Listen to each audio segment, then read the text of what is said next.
வீட்டுக்கு தலை அப்படிங்கிறது வீட்டோட ஈசானியம், வடகிழக்கு அப்படிங்கிறது. அப்போ அந்த வடகிழக்கு டிகிரியின் அடிப்படையில் அந்த வீட்டில் எங்கே இருக்குது, வடக்கும் கிழக்கும் இணையக்கூடிய இடம் வடகிழக்கு அப்படின்னு சொல்லி ஜென்ரலாக நம்ம வந்து சொன்னாலுமே கூட டிகிரி, அதாவது ஒரு வீட்டோட வடக்கு திசை ரைட்டு திரும்பியிருக்கா லெஃப்ட்டு திரும்பியிருக்காங்கிறத பொறுத்து வடகிழக்கு எங்கே இருக்குது, அங்கே என்னென்னலாம் இருக்குது அப்படிங்கிறத அதை ஃபஸ்ட்டு சரி பண்ணும் பொழுதே நிச்சயமாக நல்ல மாற்றம் அப்படிங்கிறது அந்த இடத்துல கிடைக்க ஆரம்பிச்சிடுது. நமக்கு வந்து ஒரு பொருளாதாரம் மேம்படலை, வருமானம் வரல, அந்த மாதிரி எந்த நிகழ்வுகள் இருந்தாலும் எல்லாருமே உங்கள் வீட்டோட வடகிழக்கு தென்மேற்கை செக் பண்ணுங்கள்.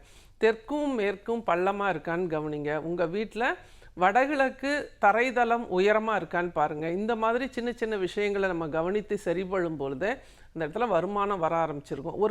ஒட்டு மொத்தமாக நீங்கள் வாஸ்துவை சரி பண்ணலைன்னா கூட என்ன பிரச்சனையில் இப்போ இருக்கிறீங்க, அந்த பிரச்சனையிலேருந்து வெளிவருவதற்கு இந்த வாஸ்து இருப்பியல் எப்படிலாம் உங்களுக்கு சப்போர்ட் பண்ணுங்கிறத புரிந்து கொண்டு தெரிந்து கொண்டு அறிந்து கொண்டு சயின்டிஃபிக்காக அதை வந்து நீங்கள் சரி பண்ணும் பொழுது முழுமையான தீர்வு அப்படிங்கிறது வாஸ்துவில் இருக்குது. அப்போ இதை வந்து புரிஞ்சுக்கிறது தான் ரொம்ப முக்கியம். யாருக்கெல்லாம் வருமானம் இல்லையோ, செல்வ வளம் தங்கலையோ, அவங்கெல்லாம் இன்றைய நாளில் நம்ம சொல்லியிருக்க இந்த ஒரு சின்ன விஷயத்தை, சின்ன இந்த டிப்ஸை உங்கள் வீட்டோட கம்பேர் பண்ணி பாருங்கள். வடகிழக்கு உயரமாக இருக்கான்னு பாருங்கள், வடகிழக்கில் மரங்கள் இருக்கான்னு பாருங்கள், ப்ளஸ் வந்து தெற்கும் மேற்கும் பள்ளமாக இருக்கா, தென்மேற்கு கரெக்டாக காம்பவுண்டு 90 டிகிரி இருக்கா, இதெல்லாம் செக் பண்ணுங்கள். நிச்சயமாக தவறுகள் இருந்தால் இந்த பிரச்சனைகள் உங்களுக்கு இருக்கும். அதெல்லாம் சரி பண்ணும் பொழுது ஒரு இருப்பியல் வாஸ்து நிபுணரின் ஆலோசனையுடன் அதை வந்து சரி பண்ணும் பொழுது நிச்சயமாக அந்த இடத்துல நல்ல மாற்றம் கிடைக்கும்.